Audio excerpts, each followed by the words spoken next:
ಕಡೆಯಿಂದ ಸಮಯ ಬಂದಿದ್ದು. ಸರ್ ಮೇಡಮ್ ತಗೊಂಡು ಎಷ್ಟು ಸಮಯ ಆಯ್ತು? ಮ್ಯಾಮ್ ನಾನ್ ತಗೊಂಡು ನವೆಂಬರ್ ಅಲ್ಲಿ ತಗೊಂಡಿದ್ ಮ್ಯಾಮ್. ಡಿಸೆಂಬರ್ಗೆಲ್ಲ ನನ್ಗೆ ರಿಸಲ್ಟ್ ಬಂತು ಮ್ಯಾಮ್. ನವೆಂಬರ್ 23 ಏನೋ ತಗೊಂಡೆ. ಮತ್ತೆ ಡಿಸೆಂಬರ್ಗೆ ನನ್ಗೆ 19ಕ್ಕೆ ನನ್ಗೆ ರಿಸಲ್ಟ್ ಬಂತು. ನನ್ಗೆ ಇದು ಯಾವ ತರ ಆಯ್ತು ಅನ್ನೋದು ಕೂಡ ನನ್ಗೆ ಗೊತ್ತಿಲ್ಲ ಮ್ಯಾಮ್. ಬ್ಯಾಕ್ ಪೇನ್ ಅಂದ್ರೆ 3 ದಿನಕ್ಕೆ ನನ್ ಕಂಪ್ಲೀಟ್ ಆಯ್ತು. ಏನಂದ್ರೆ ನನ್ಗೆ ಬ್ಯಾಕ್ ಪೇನ್ ಜಾಸ್ತಿ ಇತ್ತು ಮ್ಯಾಮ್, ಎದ್ದೇಳಕ್ ಆಗ್ತಾ ಇರ್ಲಿಲ್ಲ ನನ್ಗೆ. ತಗೊಂಡೆ, ಅದಕ್ ತಗೊಂಡ್ಬಿಟ್ಟು ನನ್ಗೆ ಇದಕ್ಕೆ ಇದಾಯ್ತು, ಪ್ರೆಗ್ನೆನ್ಸಿ ಇದಾಯ್ತು ಮ್ಯಾಮ್.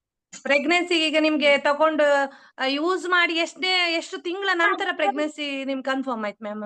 1 ಮಂತ್ ಮ್ಯಾಮ್ ಗ್ಯಾಪ್ ಅಲ್ಲಿ. ಓಕೆ ಓಕೆ, ಖುಷಿ ವಿಚಾರ. ಆತರ ಆಯ್ತು. ಎಸ್ ಎಸ್, ಜ್ಯೋತಿ ಮೇಡಮ್ ಅವರು ಮಾತಾಡಿದ್ರು ನೋಡಿ, ತುಂಬಾ ಒಂದು ಅತ್ಯದ್ಭುತ ರಿಸಲ್ಟ್ ಅನ್ನ ಶೇರ್ ಮಾಡಿದ್ರು ನೋಡಿ. ಎಷ್ಟೋ ಜನಕ್ಕೆ ಈಗ ನಮ್ಗೆ ಗೊತ್ತಿರುದಿಲ್ಲ ಅದು, ಯಾಕಂದ್ರೆ ಹಾರ್ಮೋನ್ ವೇರಿಯೇಷನ್ ತುಂಬಾ ಪ್ರಾಬ್ಲಮ್ ಇರುತ್ತೆ ಈ ಲೇಡೀಸಿಗೆ. ಗರ್ಭಕೋಶದಲ್ಲಿ ಕೆಲವು ಪ್ರಾಬ್ಲಮ್ಸ್ ಇರುತ್ತೆ, ಹಾರ್ಮೋನ್ ವೇರಿಯೇಷನ್ ಇದಿರ್ಬೋದು.